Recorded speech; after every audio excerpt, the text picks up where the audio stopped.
Welcome, everyone, to our weekly Torah learning of spreading more light into the world. We always like to start off with giving because how we give, that's how Hashem will give to us. Let's give generously, so Hashem will give us generously.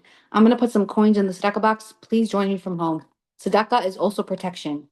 We also like to start off with Tehillim, Psalms, because the Tzemach Tzedek said if we only knew the power of Tehillim, we would say it day and night.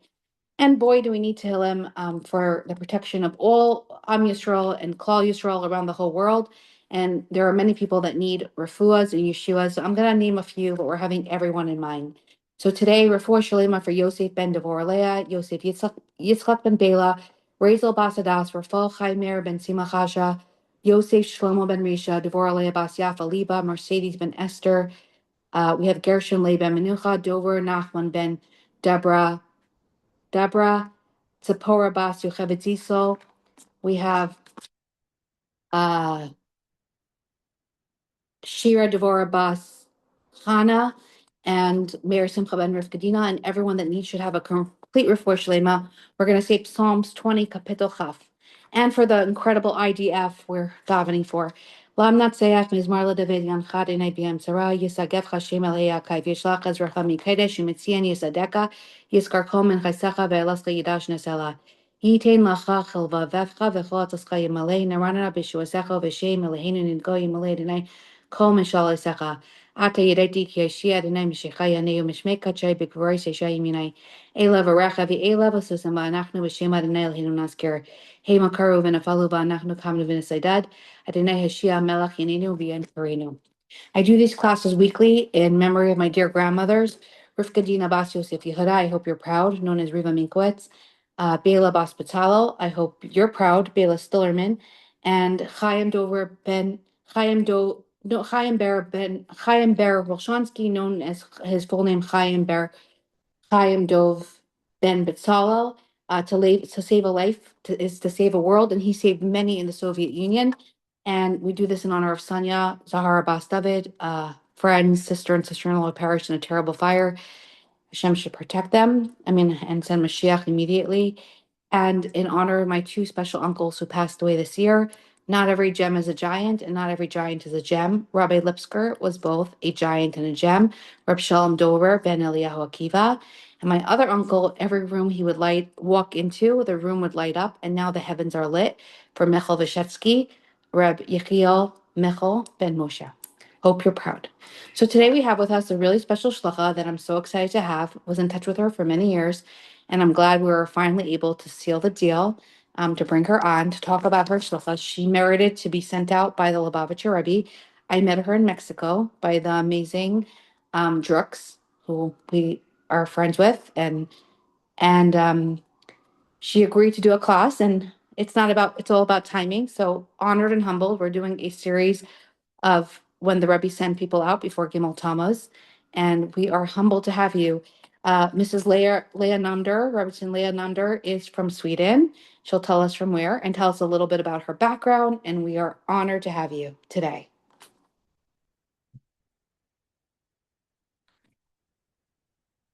So you can just unmute yourself. We're doing a pre-recording, so I'm just letting everyone know. Thank you so much, Chaya, and I think it's absolutely incredible what you're doing with this amazing inspiring work, and it's beautiful. Thank you for having the opportunity to meet you here, and thank you to all the listeners.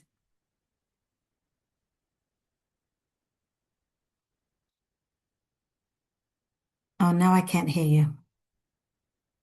Sorry, I muted myself. You're Walk us muted. through, yes, walk us through to your childhood, where you grew up, like where you're Second, from. hold on one second. It's like a little choppy. Is it my? Okay, so we just because we're in different countries, we got the internet working, thank God. And today we have with us Leah Namdar, Mrs. Leah Namdar, who is on Shluchas. And before we get to like where you live, we want to get to know who you are and where you're from. So if you can tell us a little bit about you, your maiden name, where you grew up, what made you want to go on Shluchas, how did you meet your husband, and then we'll go on from there. And thank you for being here today. Thank you, Chaya. And again, I think it's such an incredible work that you're doing here and sharing inspiration with so many people. So, even zal die benchen give you kayak. You should continue to share so much inspiration with so many people. And so, thank you for what you're doing. Well, it's because of you and all the speakers that I get to do this, and of course, Hashem and the Rebbe. So I'm very humbled and grateful because it got picked up really around the whole world. It's spreading, and every speaker brings on so many like interesting twists and turns, and people are really growing, and people are really getting inspired. And in order to live, we need inspiration. So thank you for being that inspiration today. Thank you. So now tell us, because you look very young, but walk us through where you grew up. Okay, so I was born in London, England, and my maiden name is Lowenthal.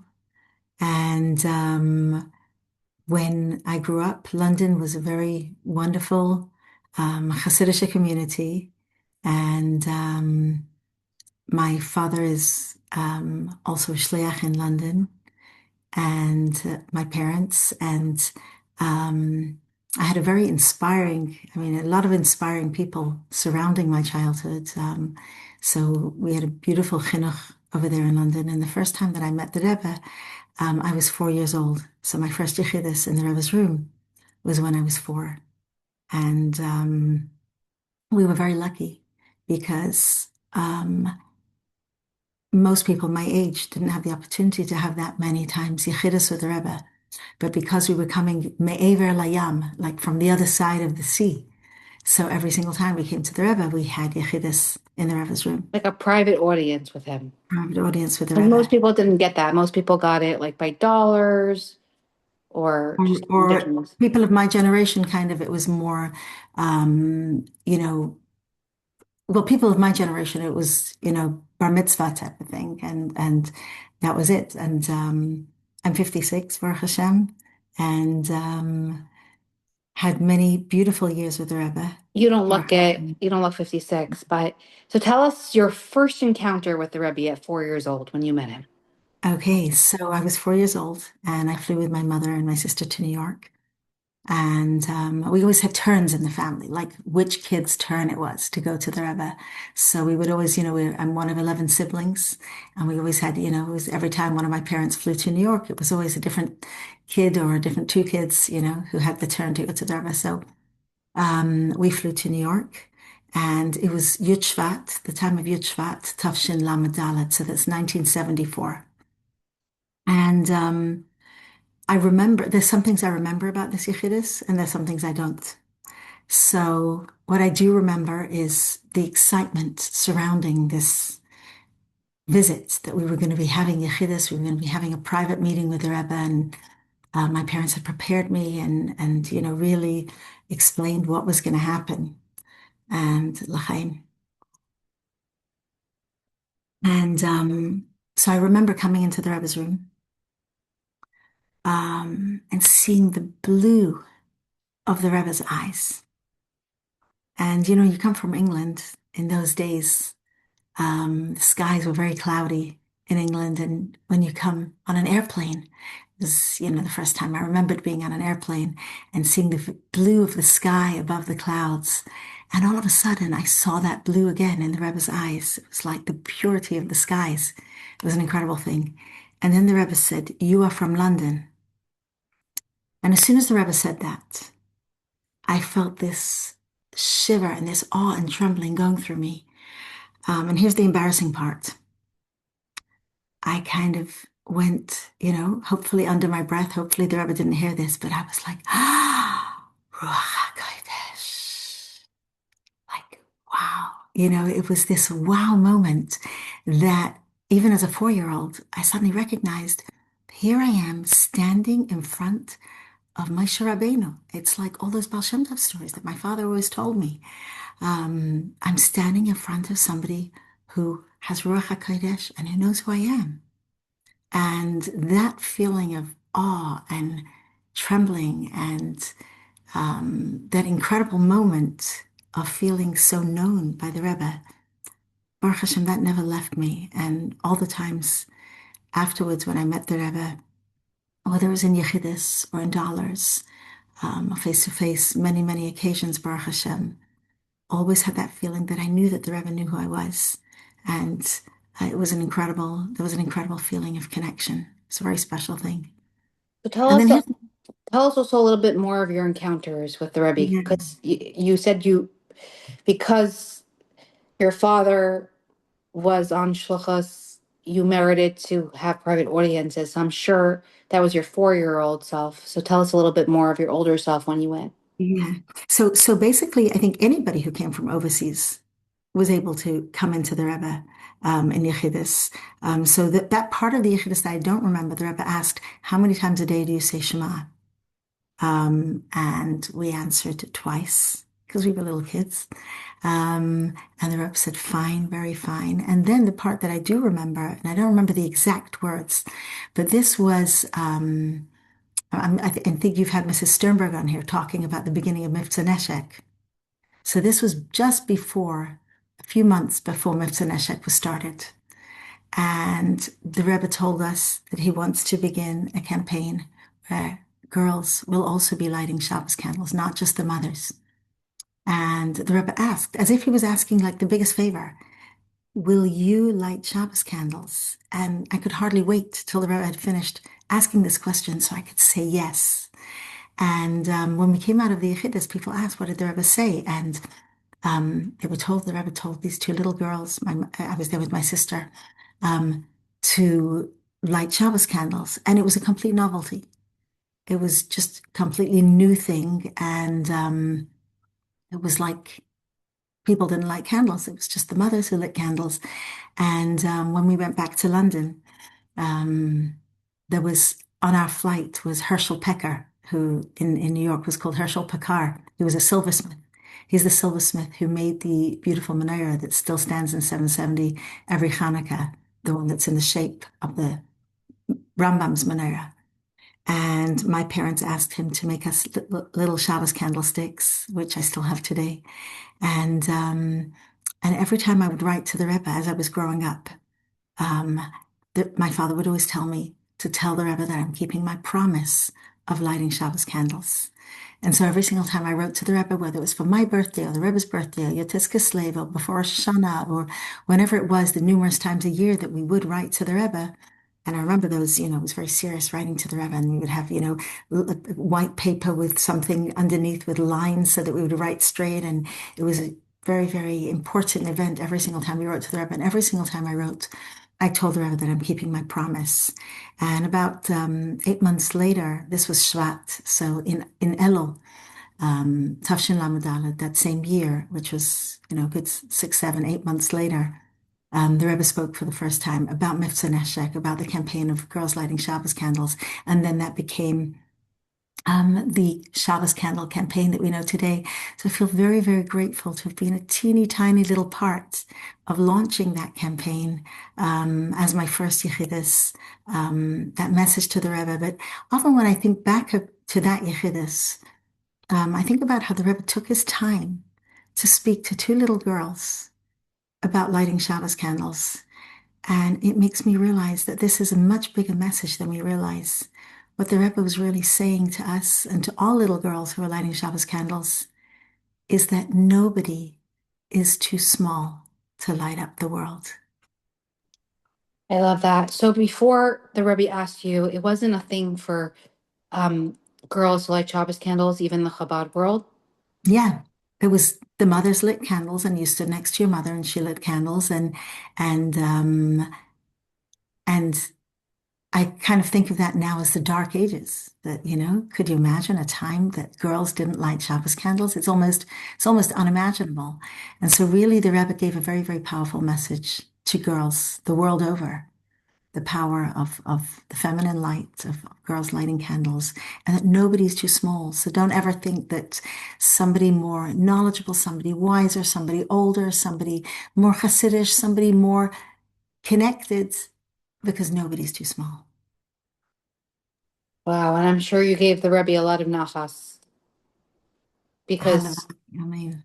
It's amazing. Okay, so he asked you to light Shabbat candles. That was your one of your first encounters, which is so special. And with your little sister. And the Rebbe was all about like children, and he believed in the children, the power of children. So now tell us a little bit more, because you probably had more audiences with the Rebbe Yeah. and more connections, and what it was like coming and seeing the Rebbe at Farbrengens, like Hasidic gatherings, because not everyone knows that are tuning in. So when we grew up in London, my entire life was characterized by a tremendous longing to be with the Rebbe. The Rebbe would speak at Farbrengens at 9:30 at night in New York, and in London that was 2:30 in the morning. And so I'll never forget these moments where that they began broadcasting the Farbrengens to London when in the early 1970s. And I think from my early childhood, I did not miss a single weekday Farbrengen. Um, I mean, of course, we missed the Shabbos Farbrengens because that couldn't be broadcast. But at 1:30, quarter to two in the morning, there would be a knock on my bedroom door, and my father would whisper, Farbrengen. And the entire house would immediately be awake. We would all be quickly, washing Nagelwasser, getting dressed, getting into our clothes. The entire house was up. All of us, brothers, sisters, all of us, quickly getting dressed, running down. And finally, we would all be walking outside in the street, and 2:15 a.m. in London. And we're walking up the street, my father, followed by a whole bunch of kids. And I often wondered what would happen if one of the English policemen, would be walking along the street. What would happen if he would see a Hasidic man walking with a whole bunch of kids skipping along next to him in the middle of the night at that hour? And I even prepared what to tell the policeman. I would tell him that I decided that I would tell him that the leader of all the Jewish people is speaking and is giving us a message of how to make the world a better place. And we never got stopped by a policeman, which was good, but I never got to tell him that. I never got to give over that speech that I had prepared. And we would walk, I remember we were walking up the street and it was quiet. The houses were dark and the trees, the wind would rustle in the trees and it felt like the whole world was whispering, Farbrengen, Farbrengen. It was such an exciting moment. And we would get to Lubavitch House in London and there would be, there was a few of us girls. Not too many. It was just three, four families of girls, and then the men were upstairs in a different area, and it was very comfortable. Zalman Jaffe, who was a chassid from Manchester, once was at a Farbrengen in London, and he told the Rebbe how nicely set up it is and how comfortable the chairs are. So the Rebbe said, "Shush, don't tell the people in New York, otherwise they're all going to want to go to London for the Farbrengen." But actually, we just wanted to be in New York, and we would at exactly 2:30 a.m., 9:30 at night in New York, there would be the loudspeakers in the building in Lubavitch in London would, kind of spring to life, and we would hear the noise coming in from New York, and we would hear Jonathan Hackner say to his brother Ben Zion Hackner in London, "Hello, London," and and we would be connected, and we would hear the noise coming from 770, and the longing to actually be there in the room because we could hear but we couldn't see. Or And it was true. you couldn't see it. You're only able to hear Couldn't in those see. days. Yeah, yeah. It's interesting because today, at the Chabad headquarters, which is 770, like from the whole world, people come in and they get to see how the broadcast works. There's a WLCC room, and you go in there and you see the switches, South Africa, England, Australia, and in 1 minute. And it was before even the internet's times. It was before Yes. social media. And who organized this? The Rebbe with his the Chabad boys put it together, Team of which is amazing. very high-tech Chabad guys. Yeah. And it It was started in my father's garage, this whole thing. really, That's where it really. started. Yeah. Oh, that's They amazing. it's pretty cool. But that now then it moved to 770, and it's pretty amazing how we were the Rebbe knew about social media before even the world knew. Totally, totally. It was an incredible thing. And listening to that recording and we had at the same time, so we would hear the Rebbe's voice coming out of the speakers in the wall. And then at the same time there was two or three people, the rabbis, one of them was my father, who would simultaneously translate the Farbrengen, and we could hear it in earphones. So we could hear both the simultaneous translation and the Rebbe speaking. And in the beginning, I would write down some of the words the Rebbe would say when I was a little kid. And then I would sit on the floor when I was really little and play Kugelach, which is like this game with 5 stones with my friends and listen to what the Rebbe was saying. And then as I got older, I would try and write down the whole Farbrengen as the Rebbe was speaking. But it was tremendously, tremendously inspiring experience. And just listening to the Rebbe's voice throughout the entire night, there's a kind of magic that happens. We have a camp here in Sweden for kids of Shluchim around the world. It started off as a camp from Europe, but now we have kids from Asia and even kids come from America. And every camp, one of the highlights, and it's the kids who say that this is the highlight, is we watch an entire Farbrengen. And I always tell the kids beforehand how we would listen to a Farbrengen the entire night. And I remember that feeling of feeling so incredibly uplifted, just listening for hours and hours and hours to the Rebbe's voice. And even if you're too small to understand what the Rebbe's saying, there's an impact. It really, really, really impacts. And I tell the kids to come with their, pillows and blankets in case they fall asleep in the middle. One of my favorite stories is a story that my friend Nachami Vogel told me about her father-in-law, that he came to New York also in the 1970s with his children, and he brought the children to the Farbrengen. But then after the first sikha, after the first talk, he took the children to the place where they were staying because they were so exhausted, and they went to sleep. And then a couple of days later, they had a yechidus, a private meeting with the Rebbe, and the Rebbe asked, "Where were the children? I saw them at the beginning of the Farbrengen, but then they'd left." And so he said they were exhausted, so he put them to sleep. And the Rebbe said, "Ashad, that's a shame. Sie haben gekannt schlafen bei die Farbrengen." They could have slept at the Farbrengen. And so I tell the kids that even if you fall asleep in the middle, there's something about listening to an entire Farbrengen with the Rebbe. And so we watch an entire Farbrengen with the Rebbe, all, 4 or 5 hours of it. And the joy, the inspiration that is there in the room when the kids have finished listening to the Farbrengen, it's the highlight of camp. And they don't stop dancing. They don't stop dancing after that happens. And it's just an incredible thing. It's like a real high. There's something that kind of kicks in, after the first half an hour where you're kind of mesmerized and you don't want to leave.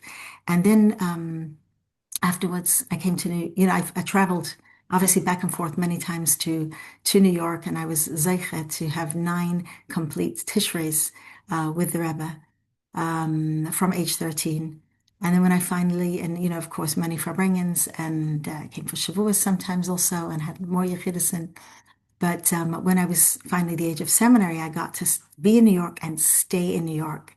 And that for me was it was almost like being. Okay, so I find it fascinating that you took your childhood and it was so special to you that you got to be at these Farbrengens with the Rebbe hearing his voice.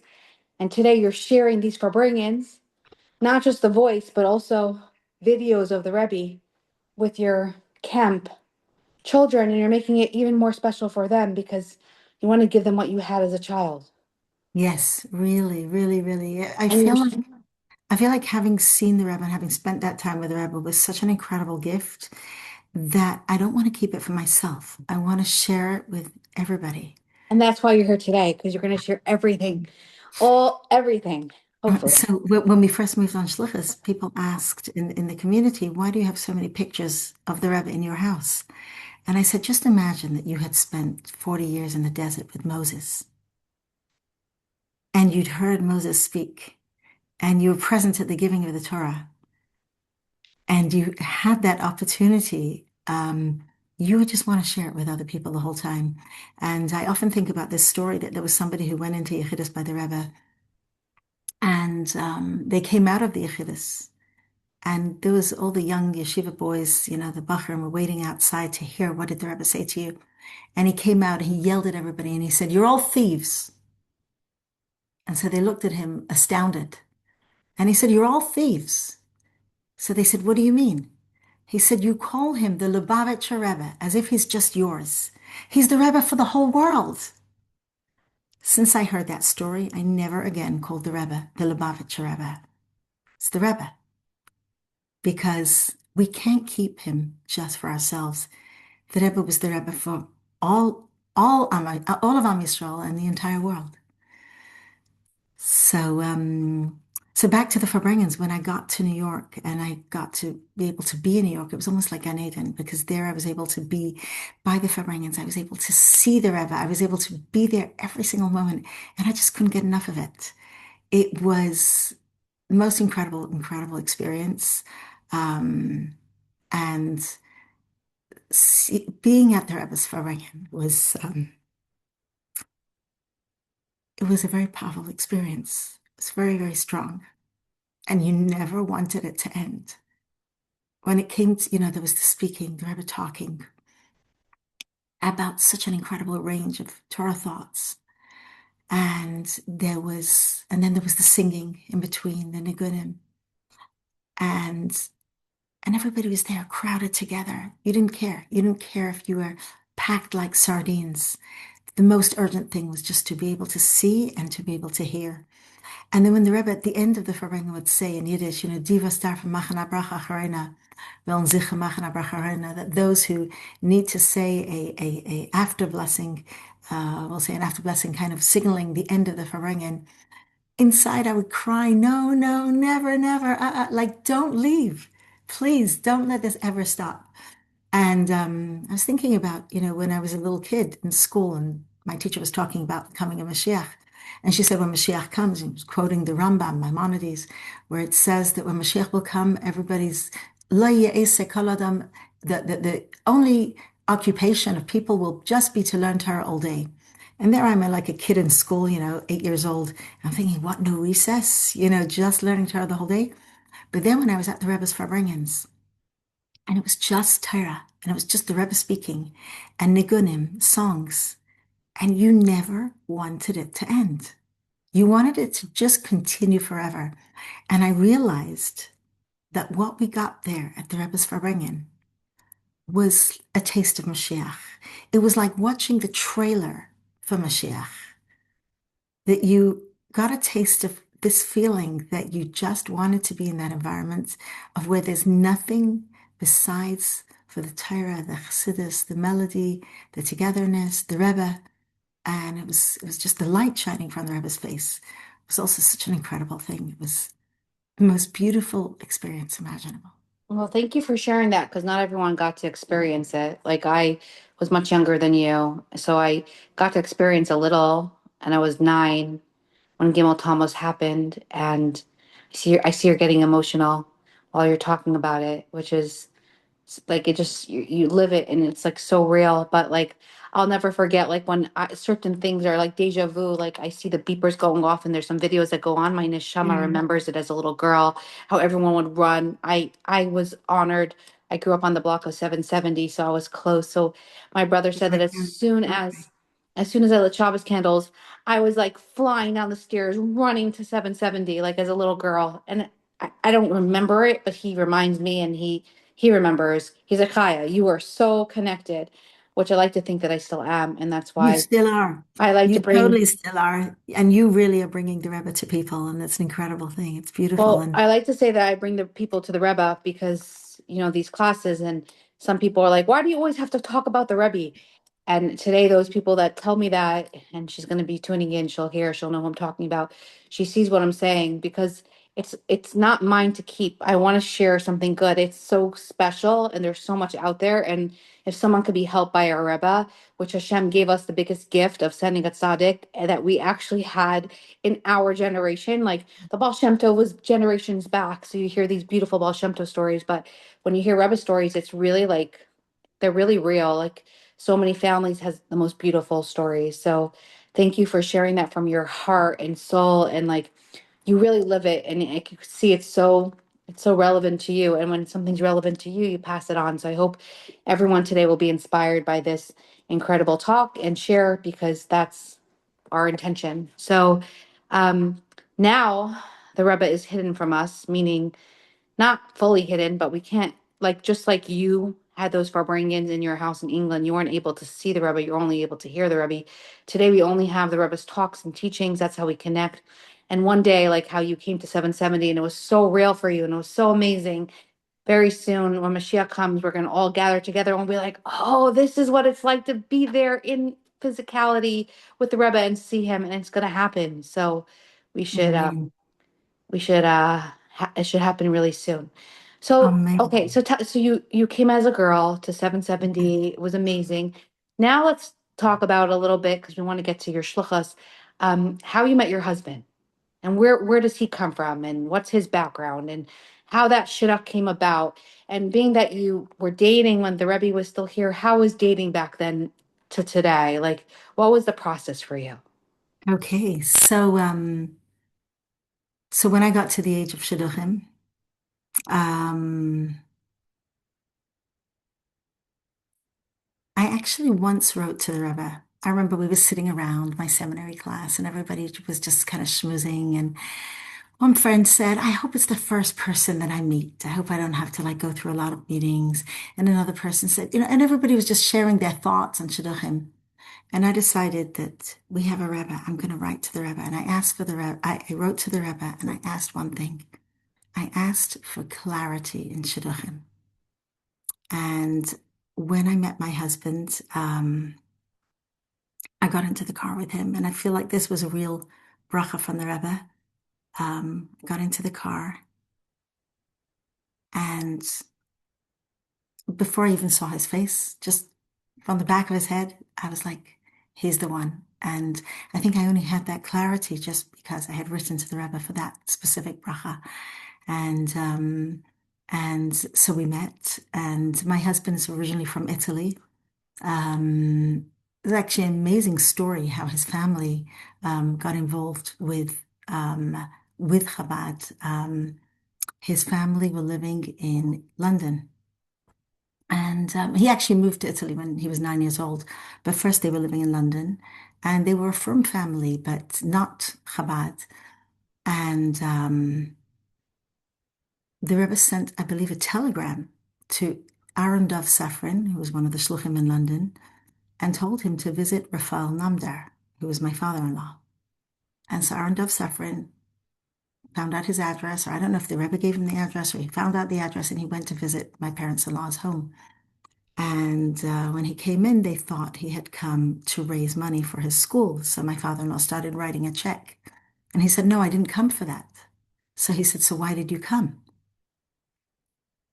So Aaron Dov Safran said, because the Lubavitcher Rebbe told me to visit you. So my father-in-law was a man of few words, and he just said, what is the Rebbe's address? And so he told him 770 Eastern Parkway. And this is in the 1960s. And my father-in-law took a flight in the 1960s, which was almost unheard of. And he flew to New York, and he walks into 770, and he walks into the office, and he said, I've come to see the Rebbe. And Rebbe secretary said, people, book a yechidus, a meeting with the Rebbe 6 months in advance. We can't just give you a time with the Rebbe. So he said, that's okay, I'll wait. And he went into the next room and he started, saying Tehillim or learning Chumash or whatever it was. And somehow the Rebbe heard that he was there and he was given a meeting with the Rebbe that very night. And he met with the Rebbe, and that began a long and very, very, very close relationship with between the Rebbe and the Namdar family. So when I met my husband, um, what immediately, of course, was so incredible about him was his incredible connection with the Rebbe. And that really was, that was really important to me. Um, and I think marrying somebody who has the same connection with the Rebbe and the same connection with Hashem as you do, is such an important part of a shidduch. So that was a very, very beautiful thing. And I remember at that time I was teaching in Bishop High School, and all of a sudden I had a treasury of new stories from the guy I was dating, who became my husband, Baruch Hashem. And it was like, I hardly needed to prepare for class. I had all this new, all this new information, new stories, new new teachings. It was beautiful.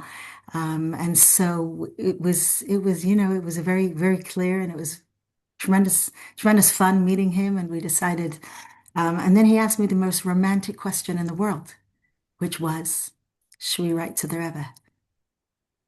And so we zoomed back with the car. That was him proposing to you. Yes, that was the proposal. It was the most romantic thing you could possibly say. Should we write to the Rebbe? And um, and so I remember it was actually in Trump Towers in Manhattan. And he ordered a drink, and he proposed. He said, "Should we write to the Rebbe?" And we zoomed back to Crown Heights, and we sat down and we wrote to the Rebbe. And my husband took our letters to 770. And that was before Ma'ariv. And we went to Ma'ariv. And after Ma'ariv, we got a phone call that we got an answer that the Rebbe was wishing us Mazel Tov to get engaged. And not only that, but after Ma'ariv began, it was the 20th of Iyar, which was just last week, which was also my husband's birthday. And the Rebbe also wished not only the bracha for getting engaged, but also a bracha for my husband's birthday, which I don't think he'd written about. And amazingly, we just discovered this last week. That very same night, the Rebbe um, wrote to somebody called Mr. Glick, who had visited Gothenburg, Sweden, and had written to the Rebbe about building a mikveh here and about, um, I think he'd already started building a mikveh here, and about the potential of bringing out shluchim to Sweden. We discovered that that answer, where the Rebbe said about Gothenburg, I will mention it at the Ayel Azkir Latzion Lahatzlacha Rabba. I will mention it at the Ayel Fahatzlacha Rabba. That was the very night that we got engaged, which we did not find out about until last week. So it's pretty incredible that the very night we got engaged, the Rebbe responded about sending shluchim to Sweden. So that's pretty incredible how it was all timed. And so it was very, very exciting, finding out that we were getting engaged and getting married. And But how did it come about that you were going on shluchas after like what was the timeline from when you got engaged, you got married to going out on shluchas? How did that happen? so first of all, the whole time that I was engaged, that we were engaged, I noticed the Rebbe began smiling to me. In a completely different way than before, every time I went for dollars. And I was never sure, was it because I was becoming a Namdar? Because Rebbe always smiled at the Namdars and gave them it was called Kuruvim, was very, a tremendous amount of warmth to that family. Or was it because I was a Kala? I was a bride and the Rebbe wanted to make a bride happy. So I never figured out, but I do suspect it was because I was becoming an Amdar. Um, but the Rebbe, really began to smile at me in this very, very beautiful way. And we actually got married in London. We went to London for the wedding. Um, it was a hard decision because in a way I really wanted to get married in New York and be able to see the Rebbe on my wedding day, but at the same time, my grandmother wouldn't have been able to travel to the wedding, and I think she, was such an important thing for her, a very very special thing for her. My grandmother was from Poland, and we were, we grandchildren, we were her whole life, and it was a very very very we were very close to her. And so I decided that we were going to get married in London. We got a bracha from the Rebbe and the Rebbe's letter and everything. And we got married in Elul. And I was going to say we were in Kailal. My husband was in Kailal and I was teaching in Beis Rivka High School for like that first year. Um, and a year and a half later, actually, we went on shluchas. It was very, very hard to leave the Rebbe. And during that time, after we were married, we were privileged to have another three very special Yechidasin with the Rebbe as a couple, and also with our baby. And that was a very unique and special opportunity. And I can share one of those with you because I think it's a message that other people can benefit from. So I went to the Rebbe when I was in my ninth month of pregnancy, And I said to the Rebbe, Mitzvah Shem, Sof Cheshvan, Mevartin of Besor's Teves, Mitzvah Shem, at the end of Cheshvan, we're waiting for good news. And the Rebbe said, Sof Cheshvan, like the end of Cheshvan. So I said, yeah, Sof Cheshvan Be'erech, like approximately the end of Cheshvan, because my due date was the 25th of Cheshvan. Then the Rebbe said, you know probably, Eves Mistam as Chof Cheshvan is a Chassidish tag, yeah? You probably know that the 20th of Cheshvan is a Hasidic day, yeah? I just love the Rebbe's yeah. So when the Rebbe said that, it was like a gender reveal. I straight away knew it's a boy. And his name is Shalom Dov Ber, because the 20th of Cheshvan is the birthday of the Rebbe Rashab, Rebbe Shalom Dov Ber. So it was as if the Rebbe had told me, you're having a boy, and his name is Shalom Dov Ber, which is, of course, exactly what happened. And then the Rebbe said, in Yiddish, I guess I'll say it straight into English so I don't keep you too long. The Rebbe said, you should use it. You should use the 20th of Cheshvan in a Hasidic way. And until then, in a Hasidic way, and after then in a Hasidic way. So when the Rebbe said, use 20th of Cheshvan in a Hasidic way, so I thought to myself, okay, so the evening of Chav Cheshvan, we'll have a big farbrengen for all the Bachrim, because my husband was always making farbrengens in our home. We lived in 706 Eastern Parkway on your block. And our neighbors used to tell us to open the doors so the whole building could hear the singing that was coming from our apartment. And then they would also tell us, when it got too late, it would. um, but so I thought, well, make a farbrengen for the Bahram in the evening. And then the next day, I'll do a farbrengen in Beis Rivka, where I taught in the morning, and another one in Machon Chana, which is now called Machon Liyahdus, where I taught in the afternoons. And then in the evening, all the seminary girls can come over, all the Beis Rivka seminary girls can come over because they often did. And we'll have another farbrengen, or the high school girls, or whatever, and we'll have another farbrengen. And that was kind of, I'd mapped out in just that like few seconds, I'd mapped out how we're going to spend Chav Cheshvan in a Hasidic way. I just thought farbrengens.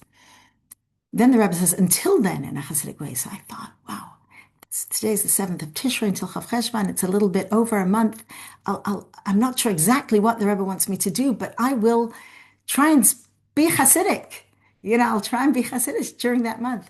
And then the Rebbe says, and after that, in a Hasidic, in Fundemelt, in a Hasidic Neufen, and after that, in a Hasidic way. So I thought, well, that's my whole life. And I was kind of thinking, Rebbe, tell me how to be Hasidic in a Hasidic way my whole life.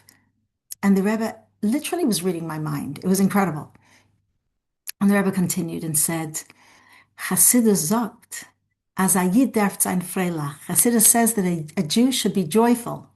Then the Rebbe pointed with his holy finger to me and he said, Freilach begashmias, physically joyful.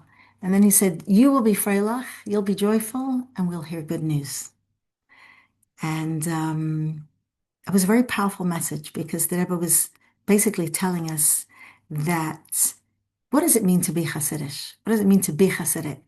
Is it learning all day? Is it davening all day? Is it being really serious? Is it being careful about mitzvahs? Of course, all of the above. But really, what is being Hasidic? It's being joyful. Because if you learn Hasidus, that fills you with joy. If you're connected with Hashem, that fills you with joy. If you're connected with the Rebbe, that fills you with joy. So actually, being Hasidic is being joyful physically. And then the amazing thing is the Rebbe said, you'll be joyful and we'll hear good news. So often people think like, when you get good news, then you'll be happy. But the Rebbe said it the other way around. When you are happy, then we're going to hear good news. So that became a very, very powerful mantra in a sense for my life. And later on, when Gimel Tammuz happened, um, we were already in Sweden. Oh, you want me to tell you about how we got to Sweden? So I'll try not to jump any of the details. So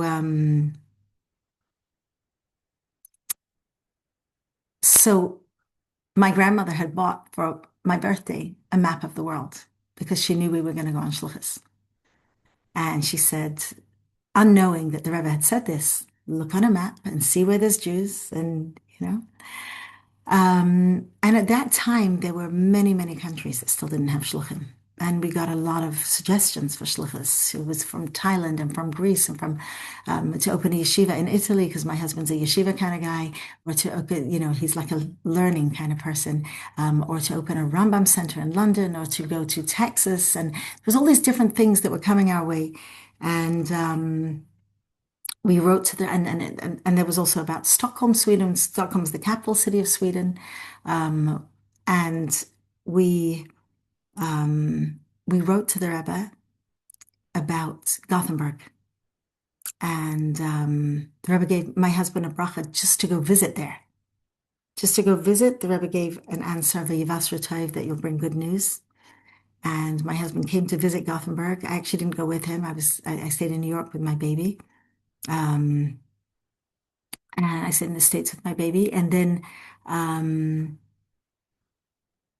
and then we wrote to the Rebbe that we were ready to go. Oh, we wrote to the Rebbe also about Stockholm, and we wrote that there was already an Orthodox rabbi there. Gothenburg did not have any Orthodox presence at all. And the Rebbe said, therefore, it's not worth it. Don't start in Stockholm, start in Gothenburg.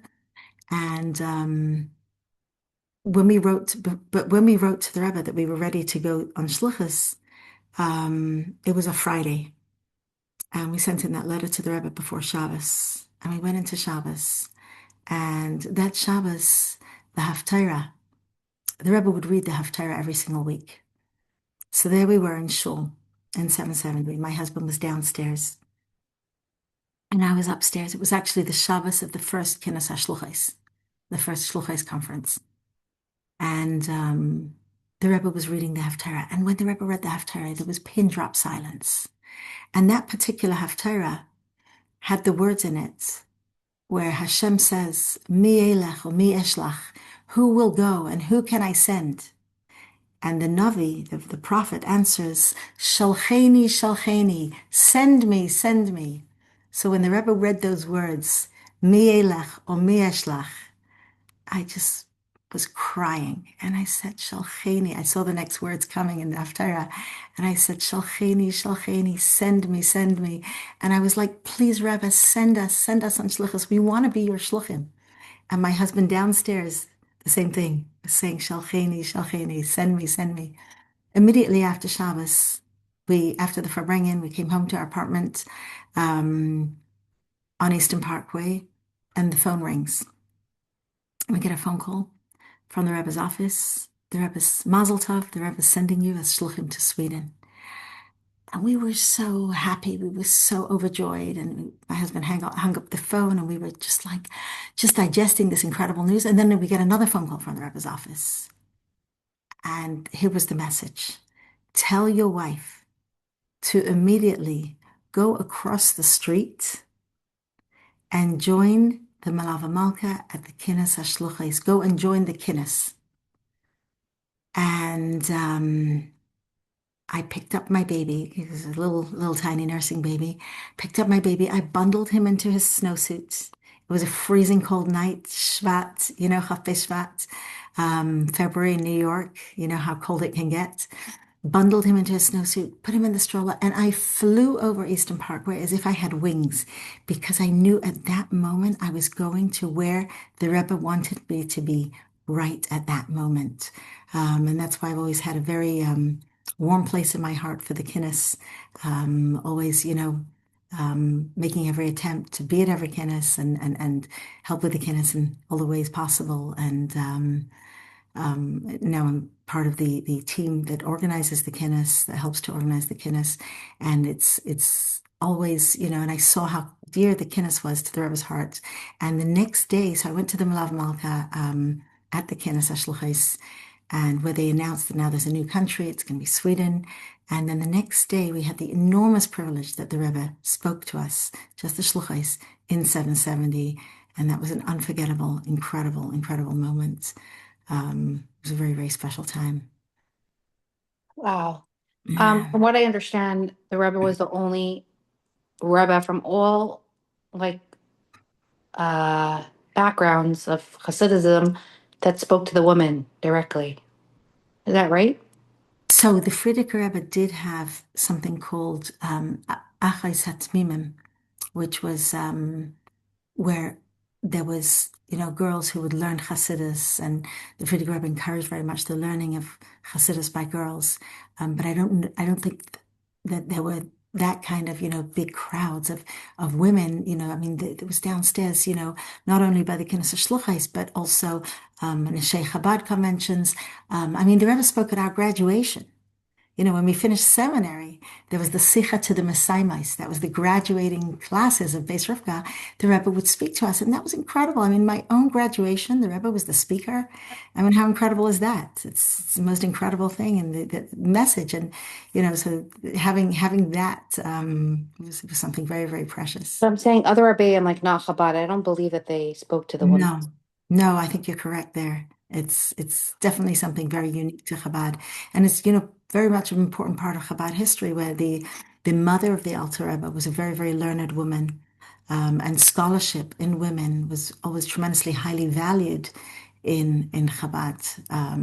The learning, women's learning, and women's the impact that women can have on the world was definitely the Rebbe empowered us in an incredible incredible way. Yeah. Wow. Okay. So now walk us through your shluchas because it's amazing. The Rebbe chose you. You were chosen. Literally, he told you to go to the kinnas. So you knew that it was already happening. Tell us what it was like. Were there hardships? Some good stories of your shlucha stories. So we went to Sweden, and I have to say the separating from the Rebbe for me personally was um, was for me was huge to kind of not be there. I had been longing my whole life to be by the Rebbe, and then finally I had this beautiful 5 years uninterrupted, more or less, of seeing the Rebbe literally in the last years every single day, sometimes 3 times a day, and hours and hours and hours, tens and hundreds of hours of Farbrengens that I was able to be there. And I was thinking, how am I ever going to leave? How am I going to leave the Rebbe's presence? How am I going to actually go away? And um, and I felt that the Rebbe was really, really very connected. That there is a story that for many years I didn't tell anybody because it was deeply personal. But when I told it to my kids, they said, "Mommy, this is a story that people who are born after Gimel Tammuz have to hear." Um, and so, in my effort to not hold things to myself, um, I guess I'll share this story also. Um, that we went on shluchas in ER this time of year. And I have to say, it's a beautiful time to come to Sweden. The flowers are out, the spring, the birds are singing. It's a beautiful green place. It's beautiful. When I came here, I was like, wow, this place is so beautiful. It's like a Michal Muchnik painting. The artist Michal Muchnik, who has most gorgeous, whimsical paintings. So Sweden is like a Michal Muchnik painting with like these little houses and the lakes and the pine trees and I said, it looks just like a Michal Mochnik painting. It's just missing the mezuzahs on the doors and the Shabbos candles in the windows. And that's what we've got to do over here. We've got to bring Hashem to this beautiful place. And so there we were. And we were here in the ear, and Sivan came, and Shavuos, Lag BaOmer events and Shavuos events and getting to know the community and making camps. And we made a beautiful day camp, and then we made another overnight camp, and things were really happening on the shlichus. And of course, we were updating the Rebbe about all the different things going on. And then came Tishrei, and I had been Tishrei for 9 years with the Rebbe, and that was the only way I could even imagine doing Tishrei. And it came to Rosh Hashanah, and my husband blew the shofar in shul, and my heart, I was just with the Rebbe in 770, where the Rebbe was blowing the shofar, um, which was a tremendously, tremendously powerful experience that I did try and put into words in some way. I've written an article about describing the Rebbe's tkiyas, the Rebbe's shofar blowing with the Rebbe in 770. And then came Yom Kippur. And I was actually davening at home because, there's no Eruv obviously in Sweden. My husband was davening in the little shul, and I was at home with the baby. And when it came to the end of Yom Kippur, I was crying, and I was just like, Rebbe. And I was talking to the Rebbe, and I said, Rebbe, my body is here in Sweden, and we're here to do your shlichus, and I'm doing it, and we're so happy and so grateful to be here as your shluchim. But I want to be with you. And I cried and cried and cried. And I davened Ne'ilah by myself. And I said, Shema Yisrael and Baruch Shem and Hashem Hu Elokim. And I sang Napoleon's March. And I just wanted to be with the Rebbe. And then came Sukkot, and it was beautiful in Shluchas. We built a huge sukkah, and we had hundreds of people coming over for all the Sukkot meals and a Sukkot carnival. And we did them Simchas Torah. My husband danced with the Sefer Torah, and it was immediately after Simchas Torah. That was it. We knew we had to go and visit the Rebbe, and it was still before Gimel Tammuz. And we booked tickets, and we flew into New York. And we landed in New York just as everybody was leaving from Tishrei. And it was Parshas Nayach. That year, Shabbos Bereshis was immediately after Simchas Torah, so it was Shabbos Parshas Nayach. And we came in, my husband, myself, and our little boy. And we come in, everybody's like, what a Tishrei, what an incredible Tishrei. But why did you come in now? Tishrei's over. And I was like, to see the Rebbe for 1 minute is worth flying from the moon. And then came Shabbos Farbrengen, Shabbos Parshas Nayach.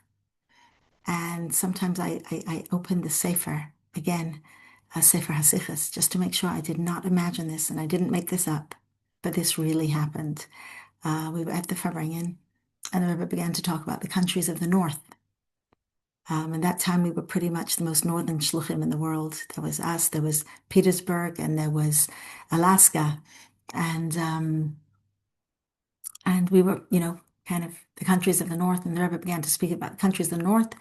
And the Rebbe began this very famous sicha where the Rebbe spoke about Kiddush Levana, about the blessing made on the moon, and the special ceremony of Kiddush Levana. And the Rebbe spoke about that. And the Rebbe spoke about how in the countries of the north, the formation of the clouds or whatever it is, you should check with an expert after Shabbos. Maybe you should begin to do Kiddush Levana from an earlier date so that you'll be able to do it. And we realized the Rebbe is really talking to us. The Rebbe is actually talking about the part of the world where we live. And so we paid special attention. And then the Rebbe came to the end of the Sikha. And the Rebbe said, and this is, and the Rebbe began to speak about the connection with Kiddush Levana and Mashiach and longing for David Malkam, for David the king, because in Kiddush Levana you say David Melech Yisrael Chai V'Kayam. And Obikshu as David Malkam, and they searched for David their king. And the Rebbe said, this is like at the end of Yom Kippur, when you say Shema Yisrael one time, and the Rebbe said, Shema Yisrael, Hashem Elokeinu Hashem Echad. Then the Rebbe said, and then you say, Baruch Shem, Kavod Malchusay La'ilam Ba'ed. And then the Rebbe, in his own voice, as the Chazan, literally as a Chazan, leading the tefillahs at the end of Yom Kippur, the Rebbe said, Havayehu Elokim. The Rebbe said 7 times, Hashem Hu Elokim. 7 times. And the Rebbe said it exactly as if he was leading it as part of the tefillahs. And when he ended, and I was crying and crying and crying because I knew the Rebbe had heard me. The Rebbe knew that I just couldn't miss Ne'ilah with the Rebbe. And so the Rebbe literally replayed the whole ending of Ne'ilah with Shema Yisrael and Baruch Shem and 7 times Hashem Elokim. But instead of somebody else being the Chazan, it was the Rebbe himself who was the Chazan. And then when the Rebbe finished saying Hashem Elokim, the Rebbe jumped to his feet and began singing Napoleon's March, which is what is sung at the end of Yom Kippur. And all my friends who were standing next to me at the Farbrengen, they said, Leah, the Rebbe's doing this for you. And I was crying because I have the chutzpah to believe with complete faith that the Rebbe really, really did this for us.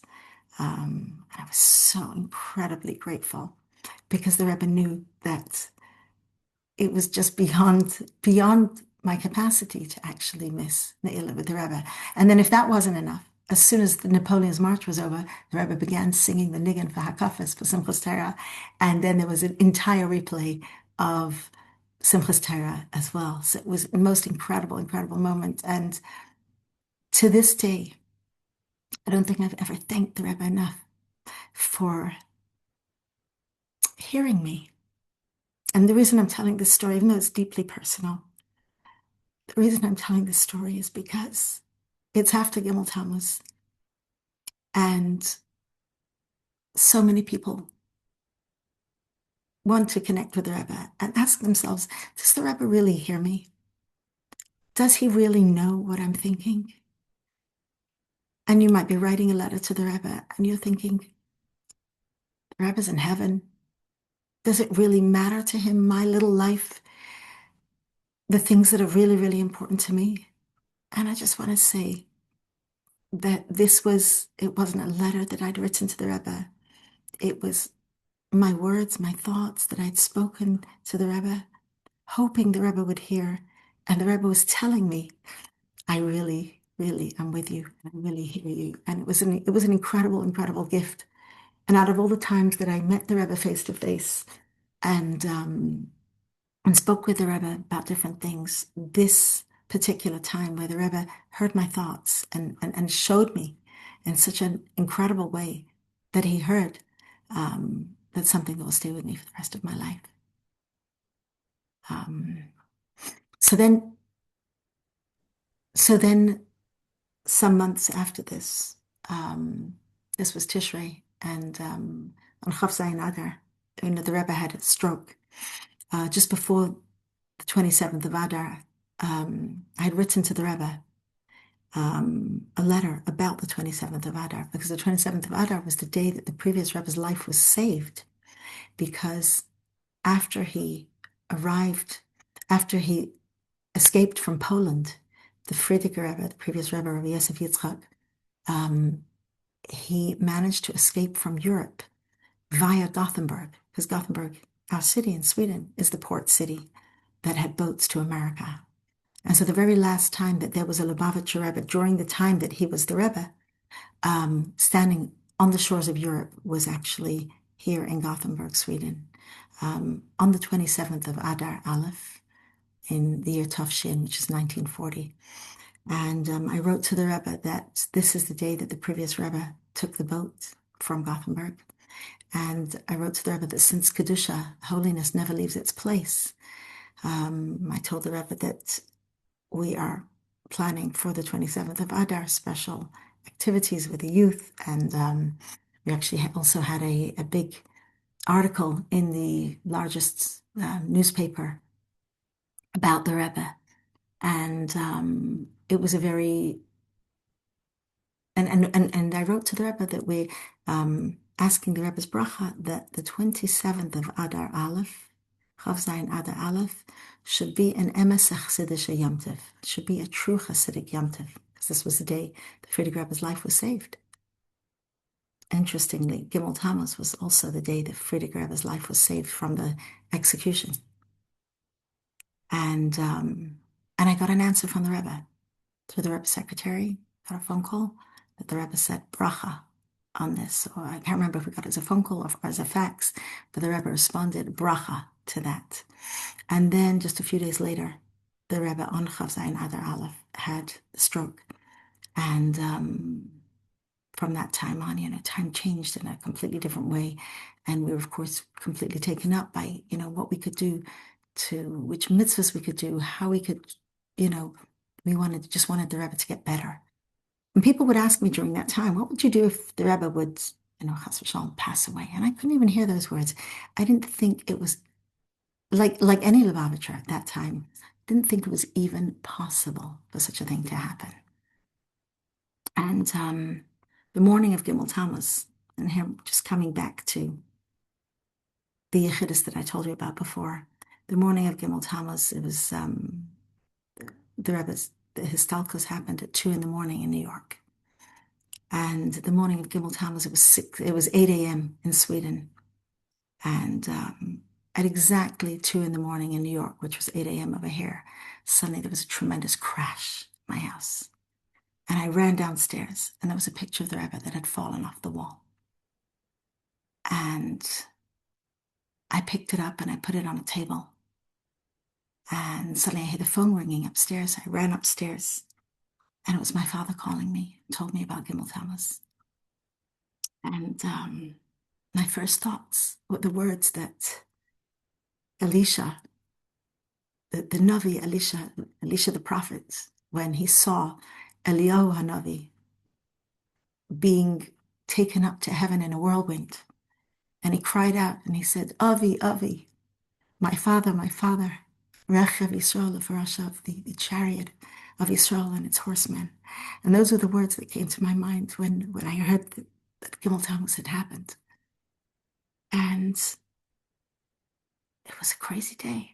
I couldn't imagine, how was it possible for such a thing to have happened? Of course, we were working on getting tickets to New York and how to get to New York. And in the end, I was only able to fly the next day because there was no flights that would have made it in time.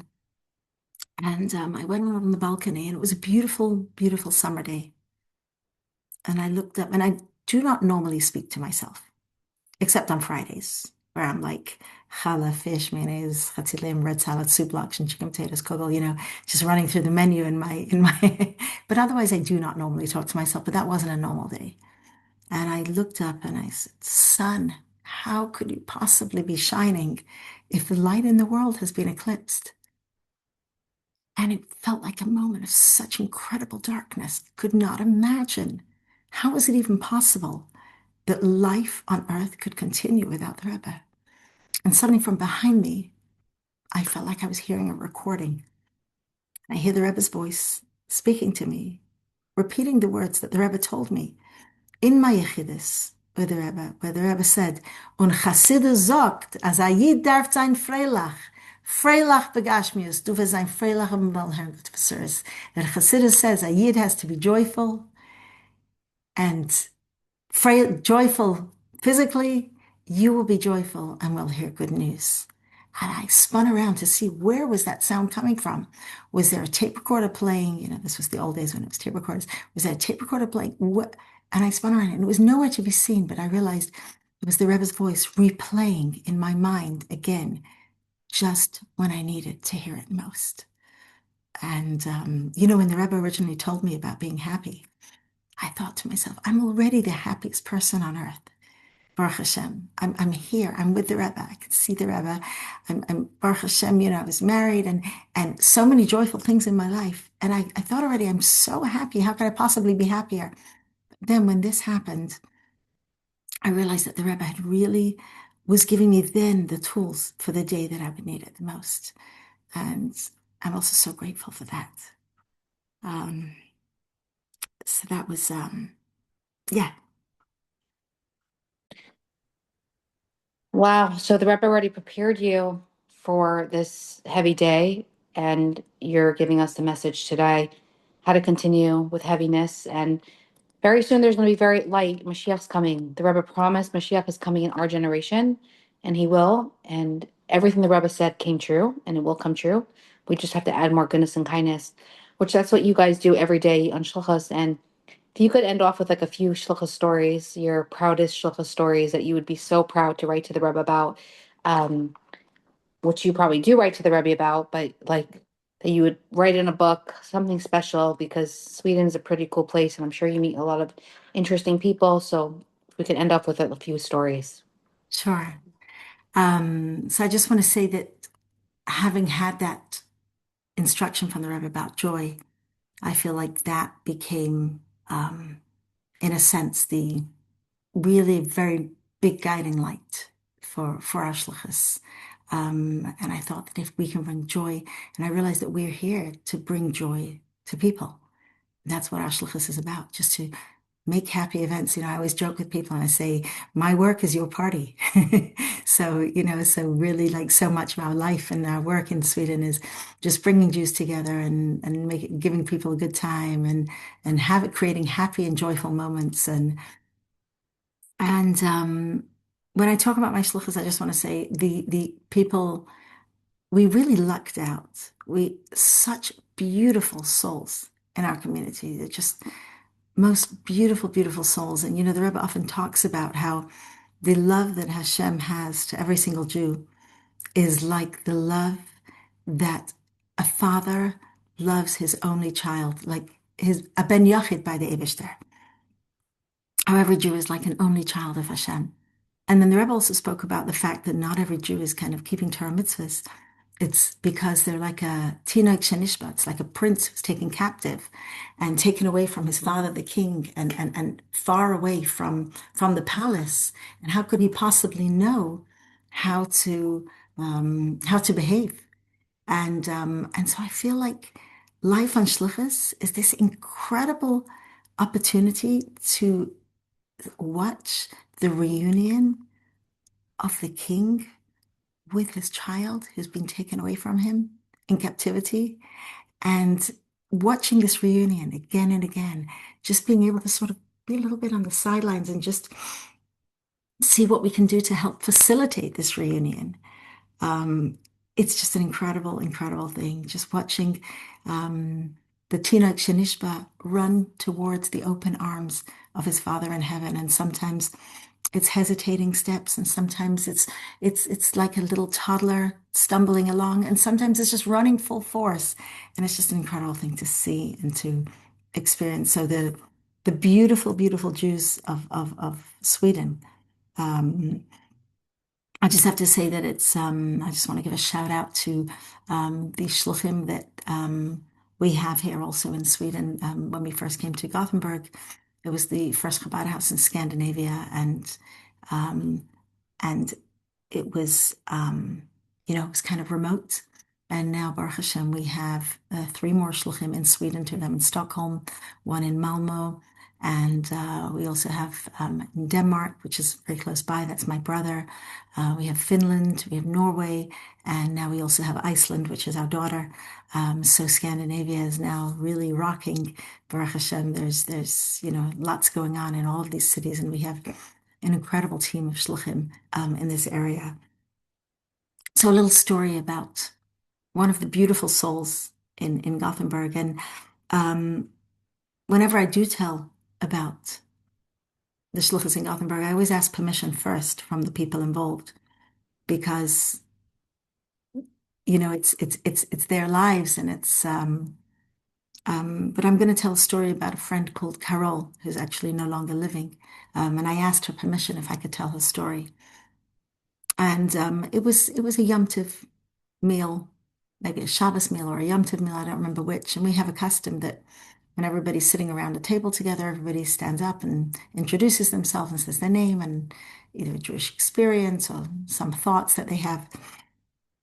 And so Carol stood up and she said, my name is Carol, and she said, I would like to tell you about a sin that I did. And the room became very, very quiet. And I was wondering if I should maybe stop her, like maybe table of 30, 40 people, maybe we don't need to all know. But so I kind of, tried to signal to her like it's okay. But she continued and she said, and it wasn't a small sin. It was a very, very big sin. And everybody's kind of even quieter. And then she said, and it wasn't a sin that I didn't know was wrong. I knew it was wrong. And by then there was no stopping her. And she continued to tell the story of how she had been in a hospital having surgery. And I never quite figured out exactly where Carol was from. She was an Israeli. When she was among the Israelis, she spoke a perfect French. She spoke Polish. She was from Romania. She was kind of one of these people who's tremendously international, but she's technically an Israeli. And it was one of those times where there was something going on in Israel, and the Swedish media was very negative, as it is today all around the world, towards Israel. And she had surgery, and it was quite a serious surgery. And she wakes up from the surgery, and the nurse comes over to check her vitals and make sure she's okay. And she says to her, where are you from? Just to open conversation and see that she's with it after the surgery. And so she was going to say she's from Israel, but then she was like, then she's going to start talking about the poor Palestinians. And she said, En li koach. I don't have the strength for it. She was just waking up from surgery after all. And so she said, I'm from France. And she had studied in the Sorbonne for a few years. She spoke an excellent French. She was a very educated woman. So she said, I'm from France. And so the nurse said, oh, that's so nice. I once visited France when I was 18, and they had a little chat about that. And that was fine. Anyway, Carol comes home, starts to recover from her surgery, and a few weeks later, she's about to take her first walk outside. And she looks at herself in the mirror, and she gazes at her reflection. And she said, then I just looked at myself in the mirror, and I was so angry with myself. And she said, I yelled at my reflection in the mirror, you traitor. Bagadet, you have betrayed your country, your people, your God. And she said, I will never betray my people again. And she said, and that's when I did my big sin. And the room is totally quiet. And she stands up and she rolls up her sleeve slowly, slowly. And revealed on her arm is a huge tattoo in big blue Hebrew letters. And it says on her arm, Am Yisrael Chai. And I cried. And I thought to myself, this is what it means when it says that even the sinners of Israel are as full of mitzvahs as a pomegranate is full of seeds. Because, dear God, if these are your sinners, look down at your people. Look at your incredible people. Even in the moments where they are sinning, they're really proud Jews and they're full of mitzvahs. And really, just for her, we should bring Mashiach. And a little postscript on that story is that on Purim, I got a phone call. Last Purim, I got a phone call from an Israeli friend who told me that Carol had been missing and she'd finally tracked her down in the hospital and that she was in a coma and, and she was leaving this world. And she put her on camera and she said, talk to her because she only has, moments left. And it was almost Shabbos, so I couldn't like jump in a car and run to the hospital. And it was also Friday. It was Friday Purim Suda, and everybody was about to walk into the house for the Purim Suda. And it was, just before candle lighting. And so I took out a siddur and I said the whole Shema and the whole Al Chet that we read on Yom Kippur and before somebody passes away. And I read it to her. And in her coma, she picked up her hand and began to put it on her chest as we do when we confess, when we say Al Chet. And her lips began to move as she mouthed the Shema together with me. And then she passed away the next night. And then I called the Chevra Kadisha in Gothenburg, which belongs to the local Jewish community. And and she had never been a member of the community. And they said, how do we know she even wants to be buried in a Jewish cemetery? And I told them the story about the Am Yisrael Chai on her arm. And they're like, okay, you win. We're going to bury her here.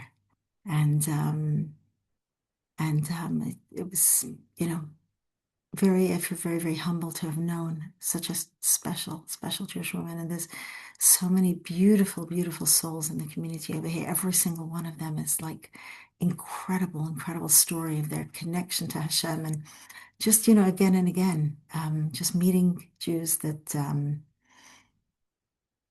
have such an incredible connection with Hashem. I feel so humbled to be in the presence of such spiritual giants. Oh, so beautiful. Hashem knew who to send. We're probably gonna have to do another class with you, because I know you have a lot more stories. So we'll talk about it after, because I want to hear what you have to say. You just have such beautiful things to say, and you see everyone with such beautiful, like you just see everyone in such a beautiful way, and you really live by what the Rebbe says about being joyful, and it's so special. And the Rebbe gave you literally tools how to deal with life in your so I want to say thank you so much to you for just being so wonderful and agreeing to do this and pre-recording. I feel like I got my own private audience for bringing in with you. Very, very special. And yeah, I hope everyone will be inspired like I got inspired today. And Hashem should give you strength to continue doing the holy work of Hashem and the Rebbe. And the Rebbe knew who to handpick for each place. So he picked, I see some of your stuff online. It's amazing. You have stuff going on all the time.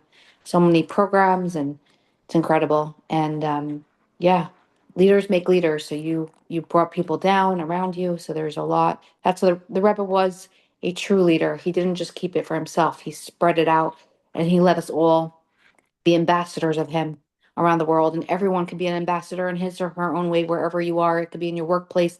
And the Rebbe said that even someone in their workplace could be an even greater like influencer than someone in on shluchas. So everyone should tap into the gifts that the Rebbe gave us. And you don't have to be Chabad to spread light, and you don't have to be Chabad to connect to the Rebbe. The Rebbe is a gift for all of us, like you said. And yeah, we're so lucky to have our Rebbe, and may we merit so soon to have that ultimate reunion with our Rebbe, with the coming of Mashiach speedily in our days, and we deserve it so much. I want to end off with by just saying, um, I want to say thank you, Hakar Sataiv, to Hashem and the Rebbe for giving me this opportunity to bring light into the world. I feel very humbled and honored. I want to say You thank really you. do. I'm really, really lucky. It's spreading and it spreads and it can only come from above. So it's pretty amazing.